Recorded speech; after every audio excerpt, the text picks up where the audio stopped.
Ok, vamos a ver el cronograma para ver en qué semana nos situamos. Estamos en la tercera semana. Voy a prender el apuntador rojo. Ajá, me salió el mensaje de que tengo mi internet inestable. Bueno, ya va a empezar a echar broma esto. Entonces, estamos en la semana 3. Supuestamente en la semana 3 deberíamos estar viendo probabilidades en espacios finitos, equiprobabilidad, muestreo con y sin reemplazo, experimento geométrico y experimento multinomial. Pero de la semana pasada nos quedó pendiente hablar un poco sobre técnicas de conteo rápido, que esto es esencial. Entonces vamos a comenzar la clase de hoy con técnicas de conteo rápido y después pasamos a hablar un poco sobre esto que está aquí, que es probabilidades en espacios finitos, equiprobabilidades y muestreos con y sin reemplazo. Tal vez lleguemos hasta muestreo con reemplazo el día de hoy. Vamos a ver cómo nos va con el internet y la clase. ¿Ok? Bueno, para hablar de técnicas de conteo rápido, pudiéramos empezar primero a referirnos, ¿ok? Referirnos vamos a echarnos un poquito para atrás en la guía teórica del curso, técnicas de conteo rápido. Existen dos principios básicos para las técnicas de conteo rápido, que son el principio aditivo, ¿ok? Y el principio multiplicativo. Ahora les digo, ¿cuál es el propósito de hablar de una técnica de conteo rápido? ¿Qué significa técnica de conteo rápido? Fíjense que nosotros en la clase pasada estuvimos hablando de lo que era la definición de la probabilidad. La definición de probabilidad, como recordarán, es una fórmula en su esencia más básica, ¿ok? Es una fórmula que se basa en un cociente, una división. Es decir, en el numerador se cuentan todos los casos posibles o todos los resultados posibles asociados o contenidos en un determinado evento. Y abajo se cuentan en el denominador, en el numerador, se cuentan todos los casos posibles asociados a un evento, el evento A. Y abajo, en el denominador, se cuentan todos los casos posibles asociados al espacio muestral, la totalidad de los espacios. Por ejemplo, si mi experimento aleatorio es lanzar un dado y yo defino como evento A que salga el 5 o el 6, ¿verdad? Entonces la probabilidad de que salga el 5 o el 6 es contar todos los resultados posibles asociados al evento A, que sería el 5 y el 6, son dos eventos entre el total de espacios, de resultados posibles de ese experimento aleatorio en el espacio muestral. Sería del 1 al 6, son 6 resultados posibles. Cuando sacamos esa división nos da 2 sextos, o lo que es lo mismo, un tercio. Bien, un tercio, esa sería la probabilidad. Por supuesto, ¿cómo se logra llegar a ese resultado? Primero, contando los resultados posibles asociados al evento A y contando los resultados posibles asociados al evento del espacio muestral. Cuando son pocos resultados, como los de un lanzamiento de un dado, los lanzamientos de una moneda, o como la extracción de una pelota de un determinado color dentro de una caja con no tantas pelotas allí metidas en esa cajita, entonces el conteo se hace fácil, se hace sencillo, ¿ok? Pero infortunadamente en la probabilidad, en el estudio de probabilidades, podemos tener casos de conteos que no van a bastar los dedos de una mano o los dedos de ambas manos para poder contabilizar todos los posibles resultados, bien sea los resultados asociados a un evento o los resultados asociados a todo el espacio muestral del experimento aleatorio. Por lo tanto, necesitamos recurrir a algún tipo de técnica que nos permita contar de forma rápida y eficiente los resultados tanto de un evento al cual queremos hallar su probabilidad como la totalidad de todos los eventos o de todos los resultados de ese experimento aleatorio. Entonces, en la matemática existen por lo menos dos principios a partir de los cuales podemos usar técnicas, ¿ok? O fórmulas que nos permiten contar rápidamente todos los posibles resultados de un espacio aleatorio asociado a un determinado experimento aleatorio. Entonces, ese primer principio que nos permite a nosotros poder enumerar todos los resultados posibles de un espacio aleatorio, por ejemplo, este es el principio aditivo. Supongamos que tenemos K conjuntos A sub 1, A sub 2, hasta A sub K con sus respectivos números o cantidades de elementos contenidos en cada uno de estos, ¿ok? Respectivamente. Si se desea escoger un único elemento, el número de formas distintas, es decir, el tamaño del espacio aleatorio de ese experimento va a ser la sumatoria de las cantidades n sub 1, n sub 2 y n sub 3. Vamos a ver si yo puedo intentar representar esto con un dibujito acá. Vamos a ver. Vamos a darle oportunidad al pulso mío. Supongamos que yo acá agarro y defino un conjunto A. Vamos a cambiar el color. Un conjunto B. Otro color. Un conjunto C. En el conjunto C vamos a colocar un elemento, otro elemento y otro elemento. En el conjunto B vamos a colocar un elemento, dos elementos.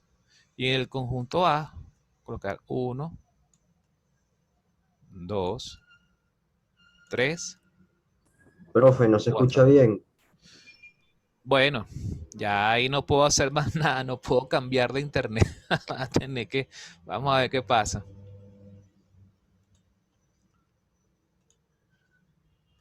Si no me escuchan bien, ya infortunadamente ya es el internet, no puedo hacer más, no puedo cambiar de micrófono. Bien, ya estoy de vuelta. Yo lo que estoy viendo es que el internet se me cae cuando yo intento utilizar alguno de las herramientas de Zoom, como la pizarra. Entonces, bueno, no voy a poder utilizar la pizarra para evitar problemas con el internet que no se me vuelva a caer la pizarra. Otra fuente por la cual se me cae el internet cuando estoy conectado solamente a los datos de mi celular es cuando estoy compartiendo la pantalla, pero creo que el teléfono, creo que todavía lo soporta. Pero ya cuando empiezo a utilizar otras herramientas del Zoom, parece que el ancho de banda se desborda y la capacidad del ancho de banda se desborda y bueno, pierdo la conexión. Así que bueno, vamos a tener que hacer esto un poco más cerebral. Imaginémonos que, bueno, también pudiera yo utilizar algo así como esto. Vamos a utilizar aquí rapidito esta presentación que tengo por acá abierta. Vamos a abrir una nueva presentación. Yo creo que como estoy compartiendo pantalla no debería entrar en caos el Zoom. Ok. Vamos a hacer el ejemplo entonces con esta misma herramienta que tengo por acá. Vamos a insertar entonces los conjunticos. Vamos a tener un conjunto A. Vamos a meter otro conjunto B para hablar un poquito del principio aditivo. Y el conjunto C. ¿Ok? Vamos a cambiarle los colores a esto. Vamos a ponerle a este de color anaranjado o no sé. Vamos a ponerle este. Y supongamos que aquí tenemos en A, vamos a tener, por ejemplo, 4 elementos. Vamos a cambiarle el formato, vamos a ponerlos así negritos. Control C, Control B. B. Y B.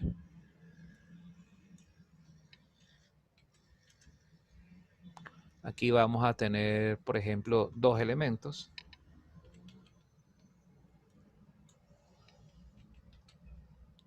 Y aquí vamos a tener 3 elementos.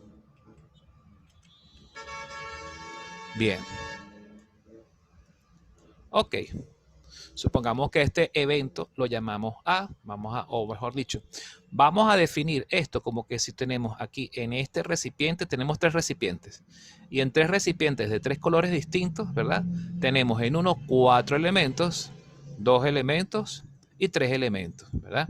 Y vamos a definir primero el experimento aleatorio. Vamos a escribir aquí rápidamente, experimento aleatorio.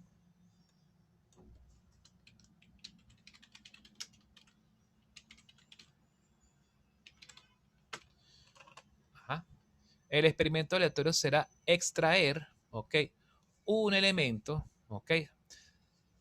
De alguno de estos 3 recipientes al azar, ¿ok? Supongamos que en realidad nosotros tenemos esto. Vamos a decir que estas 3 son bueno, vamos a hacerlo un poco más claro, ¿ok? Lo que pasa es que yo quería hacerlo con Zoom, pero no lo pude hacer. Vamos a hacer algo bien simpático.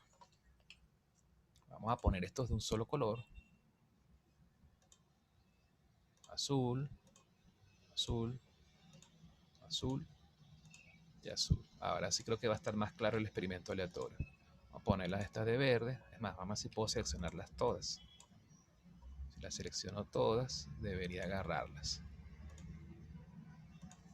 Exactamente. Ya vamos a ponerlas todas de color, no sé, como naranja, como que es la cosa. Vamos a cambiarles esto, ¿sí? Chévere. Ok, y resulta que tenemos todo esto en una cajita. Quitamos el fondo. Y listo, ahí está. Nuestro experimento aleatorio va a consistir simplemente en, tenemos una cajita y en esa cajita tenemos elementos, tenemos por lo menos cuántas peloticas, 4 peloticas azules, 3 peloticas verdes y 2 peloticas amarillas o naranjas, pues. 4 más 2 son 6 y 3 son 9. Tenemos 9 peloticas aquí en total. Pero fíjense, vamos a ver cómo aplicamos el principio aditivo en este caso. Aquí tendríamos, por ejemplo, experimento aleatorio, extraer una pelotica de la caja aleatoriamente. Es decir, supongamos que esa cajita no tengo, es una caja que no es transparente, es una caja negra, ¿ok? Y no es fácil poder ver el contenido, de manera que, por ejemplo, cuando la persona va a meter la mano en esa caja, no sabe exactamente cuál pelotica está agarrando, de qué color es. Simplemente mete la mano, coge una pelota, la extrae y reporta el color, ¿ok? Entonces ese sería el experimento y por supuesto el experimento va a ser aleatorio. ¿Cuál sería el tamaño del espacio muestral? El tamaño del espacio muestral fácilmente pudiéramos contarlo de esta forma. Contamos así, como dice ahorita, 1, 2, 3, 4, 5, 6, 7, 8, 9. Esa es una simple enumeración. Pero imagínense que si yo en vez de tener 3 colores distintos tuviese 5 colores distintos y cada color, por cada color habrían diferentes cantidades. El conteo se tardaría muchísimo. Entonces existe una forma más rápida de poder contabilizar. Tal que si nosotros conocemos la cantidad de elementos que hay por cada color, ¿ok? Por ejemplo, si yo escribo aquí azul, hay 4. Anaranjado, hay 2.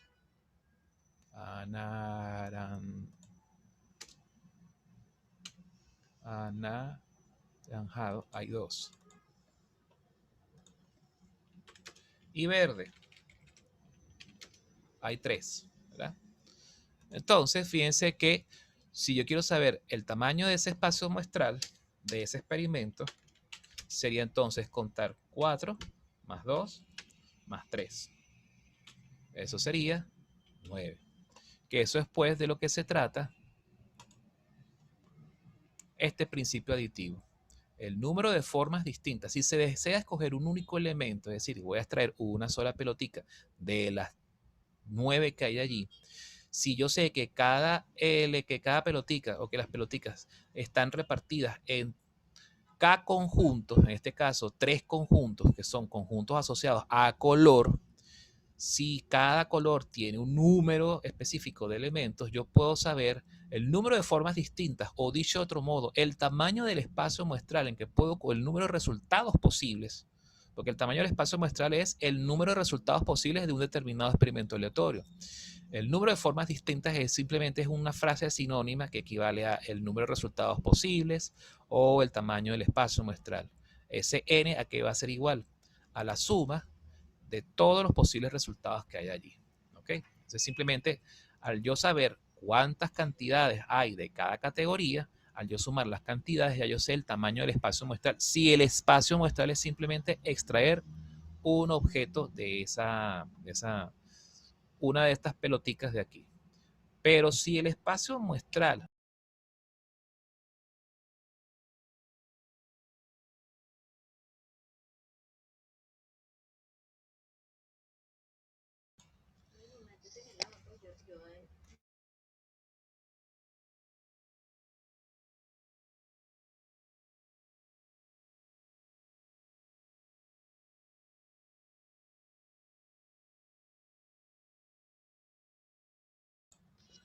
hola, estoy de vuelta. Bueno, no sé hasta dónde fue que vieron. Me di cuenta que me votó porque ya me salió el mensajito de que estaba afuera.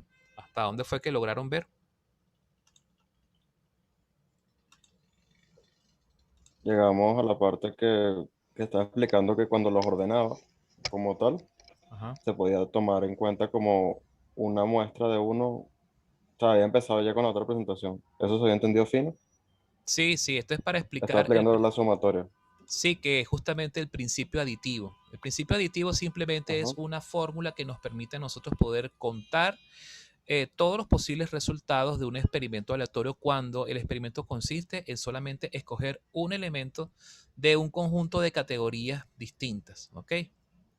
Esto, por supuesto, el tema de los colores lo podemos sustituir por ejemplo, marcas de computadoras, marcas de celulares, o si, por ejemplo, estamos haciendo un experimento aleatorio asociado a extraer conjuntos de personas asociados a, bueno, personas que vienen del estado Miranda, personas que residen en el estado Guárico, personas que residen en el estado Carabobo, ok, entonces, dependiendo, y si uno quiere elegir una persona en particular de forma aleatoria, ¿me explico?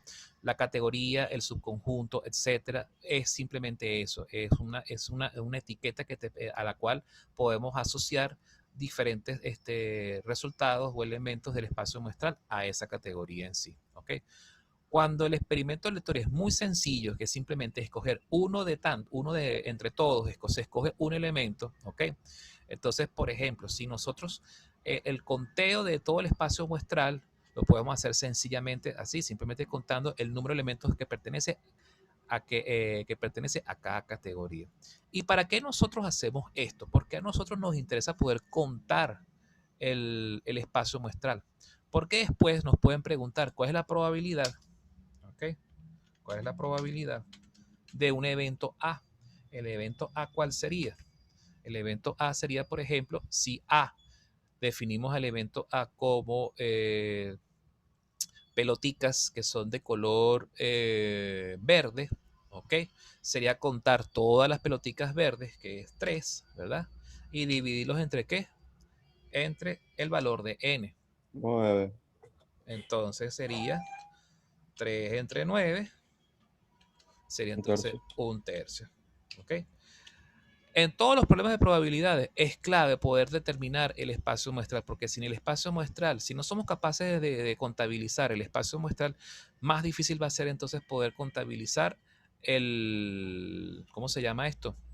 El número de eventos asociados a un evento. Entonces, por eso es que es importante manejar técnicas de conteo rápido, ¿ok? Porque mientras más complejo se haga el problema, más difícil va a poder ser o menos obvia va a ser la cuenta de los resultados asociados a un evento o del total de resultados que componen el espacio muestral de ese experimento aleatorio. ¿Okay? Fíjense, por Profe, ejemplo, aquí el fin de semana fue un fin de semana bien curioso. De hecho, yo quería hablar de eso en la clase de hoy, porque hubo un evento noticioso que guardaba mucha relación con la clase que vimos el viernes pasado. Ustedes supieron de la historia del cohete chino, ¿no? El cohete chino que estaba, ¿cómo se llama? Que el estaba, que que se estaba, perdió, pues, de alguna que se forma. perdió de control y que no sabíamos por dónde iba a caer y todo eso. Los chinos habían lanzado un cohete para poder instalar una nueva estación espacial, ¿ok? Parecida a la Estación Espacial Internacional, pero de chinos. Pero entonces el cohetico se perdió de control y entonces entró en una especie, en una órbita fuera de control en la que no se sabía en qué punto de la Tierra iba a caer, ¿ok? Existía el temor de que, por supuesto, si caía en tierra firme y si caía en una zona poblada, pudiera ocasionar daños, aunque, por supuesto, el daño que iba a ocasionar no iba a ser similar al de un asteroide que extinguió a los dinosaurios, por ejemplo. Haría un hueco y si había una persona atravesada por allí, por supuesto, bueno, ya esa persona pasaría la historia. ¿Ok? Ahora bien, ¿cuál era el problema? ¿Cuál era la parte de la causa de tanta magnitud noticiosa, más allá de las consecuencias que pudiera ocasionar ese cohete? Era la incertidumbre. ¿Se acuerdan de que en la clase de probabilidades del viernes pasado nosotros hablamos mucho del tema de la incertidumbre y que la probabilidad justamente busca de alguna forma cuantificar el grado de incertidumbre asociado a un posible resultado? Cuando nosotros no manejamos históricos relacionados a ese evento o a ese suceso, ¿verdad? Entonces, fíjense, cuando uno mira con atención las condiciones del suceso del cohete chino, uno ve que, por ejemplo, por ahí en algún portal noticioso publicaron, por ejemplo, ¿cómo se llama? Una franja del globo terráqueo donde era posible que ocurriese la caída del cohete. No sé cuántos grados latitud norte, entre ciertos grados latitud norte y ciertos grados latitud sur, ¿ok? Entonces, en esa gran franja, por supuesto, ahí uno podía ver que había una gran porción de, del área de la superficie de la Tierra donde podía caer el cohete. Ahora, si uno agarra y define, si uno aplica los conceptos de probabilidad, por ejemplo, definamos como experimento aleatorio lugar donde va a caer el cohete chino, donde iba a caer el cohete chino. Definamos el espacio muestral. El espacio muestral sería un espacio muestral continuo, porque en este caso sería un área, el área donde se espera que caiga ese cohete. Entre tantos grados latitud norte y tantos grados latitud sur, eso define un área, ¿ok? Un área superficial, ¿ok? Luego entonces uno puede definir los siguientes espacios muestrales. Los siguientes espacios muestrales, ¿cuáles serían? Por ejemplo, definamos como espacio muestral, o los siguientes eventos, mejor dicho. Un primer evento sería que el cohete caiga en el mar. ¿Cuál sería el evento complementario de que el cohete caiga en el mar? Que caiga en Para que tierra. la Tierra. Que nadie se Exactamente. muere. Ahora después uno empieza a decir, ajá, ¿cuál de esos dos eventos tiene más, es más grande en términos de área? El mar, porque tenemos el océano Índico, el océano Atlántico y todo el océano Pacífico. Eso ocupa mucha más área que todo lo que es tierra firme.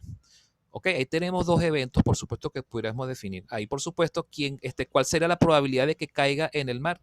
No sé el número, pero sí podemos decir a priori que era más alta la probabilidad de que el cohete cayese en el mar. Ok, sigamos haciendo definiendo más eventos aleatorios en ese espacio muestral.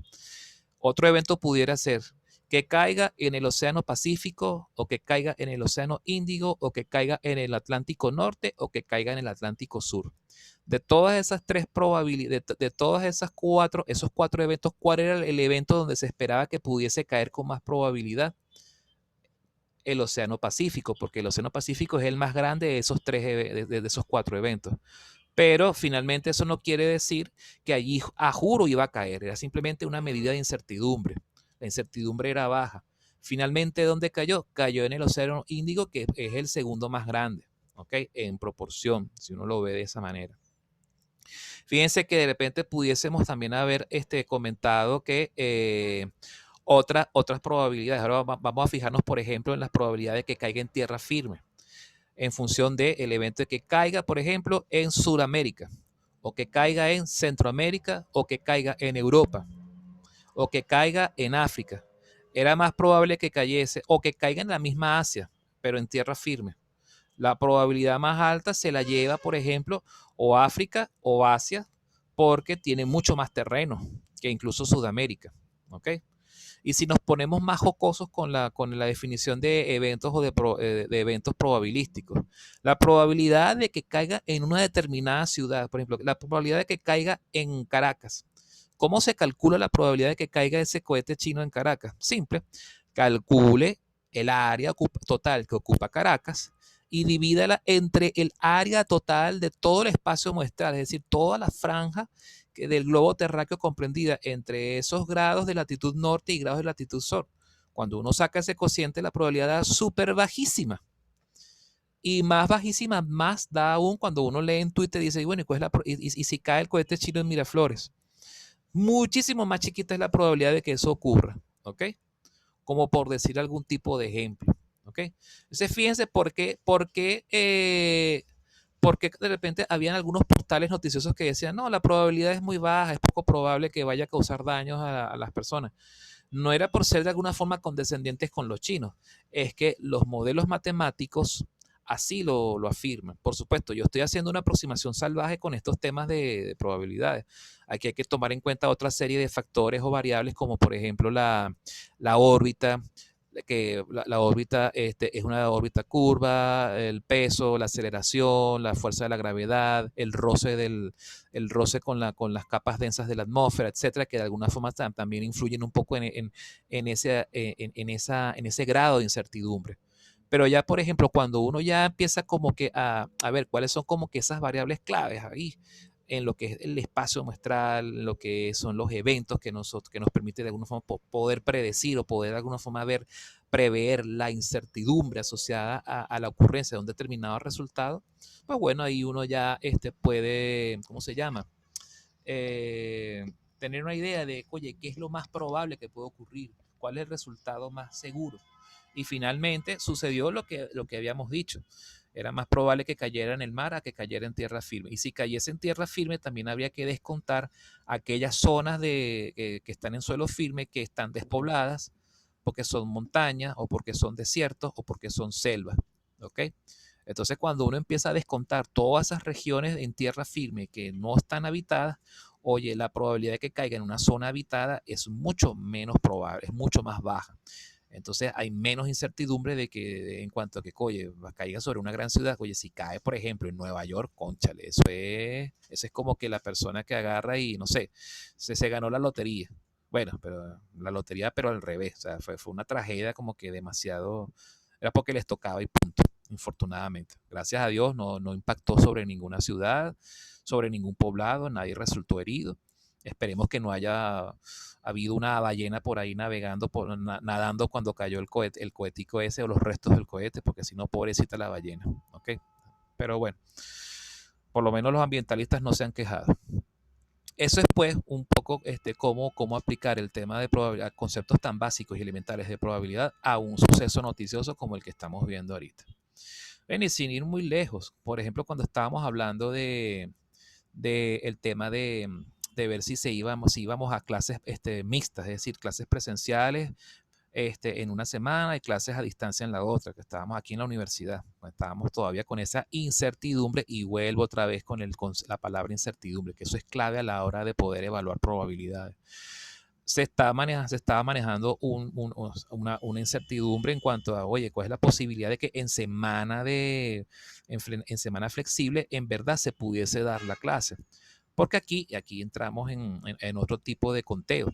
Aquí podemos, pues, el experimento aleatorio, ¿cuál sería? Lograr dar la clase. Pero para que se logre dar la clase, se tiene que conjugar en la clase presencial. Se tiene que conjugar dos cosas. Uno, que venga el profesor, o que asista el profesor y que asistan los estudiantes.